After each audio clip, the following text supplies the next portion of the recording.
C'est avec une joie immense et un réel plaisir que j'effectue la présente visite officielle dans ce beau pays qu'est le Kazakhstan, et ce au moment où nous célébrons les 25 ans de nos relations diplomatiques. Je voudrais exprimer au président Kassym-Jomart Tokayev, mon cher ami, et sincère remerciement pour l'invitation qu'il a bien voulu m'adresser et pour l'accueil chaleureux qui nous a été réservé à ma délégation et à moi-même.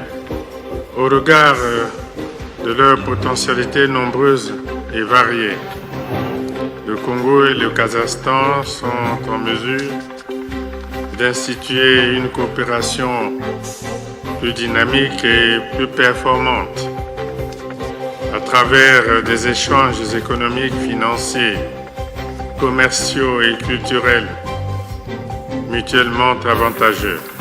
Il nous incombe à nous dirigeants des deux pays d'améliorer la fréquence de nos rencontres, tant au plus haut niveau qu'à celui des experts, pour accélérer la promotion des partenariats gagnant-gagnant et augmenter le volume de nos échanges. Ce pari est à notre portée. L'heure est donc venue de mettre à profit les enseignements tirés de nos 25 ans de coopération, d'en apprécier les succès et d'en tracer une perspective nouvelle, de consolider l'axe Brazzaville-Astana de manière pragmatique. Permettez-moi de souligner les avancées enregistrées au cours des 20 dernières années par ce pays émergent d'Asie centrale qu'est le Kazakhstan sur le plan socio-économique, avec près de 50% du produit intérieur brut de l'Asie centrale. Le leadership économique de ce pays est aujourd'hui indiscutable dans la sous-région. C'est ici le lieu de saluer la capacité de résilience, la créativité et l'innovation dont on fait preuve son peuple pour parvenir à ces résultats dits d'éloge. Le Kazakhstan prône ce que ses dirigeants appellent le développement juste par la transformation de son vaste territoire, l'amélioration qualitative des prestations de son administration publique et de la justice, par l'implantation de nouveaux pôles de croissance et l'amélioration de la qualité de vie et des populations. Ces objectifs qui figurent également en bonne place parmi les piliers du plan national de développement de notre pays pour la période 2022-2026 augurent de réelles possibilités de coopération entre le Congo et le Kazakhstan. C'est donc avec amitié et optimisme que nous venons à la rencontre de ce pays qui cumule une longue expérience dans le domaine des hydrocarbures. L'économie de mon pays, tout comme celle du Kazakhstan, tout le monde le sait, repose essentiellement sur le secteur pétrolier. Dans ce domaine, le Kazakhstan, pays qui dispose d'une expérience avérée, à même de profiter au Congo à travers des prises de participation par ses opérateurs. Notre pays est doté d'autres ressources minières notamment, avec des gisements encore peu exploités ou en attente de valorisation, à l'image des phosphates et des potasses si abondantes dans la région maritime de Pointe-Noire. Forte de ces importantes réserves de gaz, de phosphate et de potasse, le Congo peut aujourd'hui envisager la production des engrais pour l'amélioration de ses rendements agricoles. Ainsi, pourraient être valorisés les atouts propices à l'intensification de l'agriculture, tels que la disponibilité des vastes étendues de terres arables, l'offre d'une main-d'œuvre jeune, la fertilité élevée des sols, le niveau adéquat d'ensoleillement et de pluviométrie. La mise en œuvre de projets de développement est l'un des axes majeurs de notre action.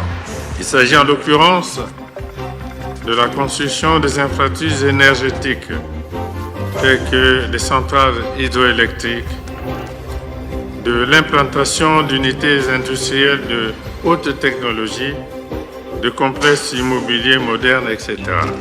S'agissant de l'électricité, je dois dire que mon pays a engagé voici quelques années la réforme de ce secteur crucial qui pourrait offrir plusieurs opportunités d'investissement aux opérateurs privés du Kazakhstan. Enfin, rappelons à juste titre qu'aucun développement ne saurait être envisagé sans les voies de communication et les moyens de transport appropriés. Aussi, la densification de nos infrastructures routières, ferroviaires, portuaires et aéroportuaires pourrait constituer un axe central dans notre coopération économique à venir. Par ailleurs, la République du Congo a entrepris de développer des zones économiques spéciales, comme on l'a vu sous d'autres cieux. Ces entités polyvalentes ouvertes sur le monde devraient permettre à notre pays de devenir un pôle industriel, financier, commercial et de recherche.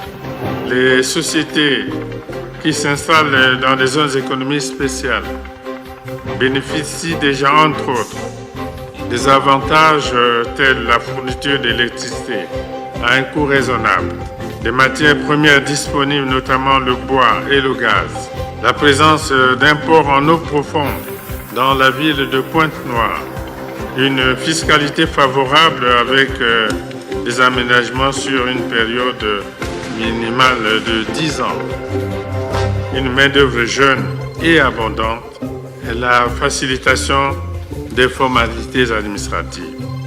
De ce qui précède, on peut déduire qu'un partenariat solide et durable entre le Kazakhstan et le Congo pourrait prendre toute sa place dans le processus d'édification économique et sociale auquel aspirent si ardemment nos deux peuples.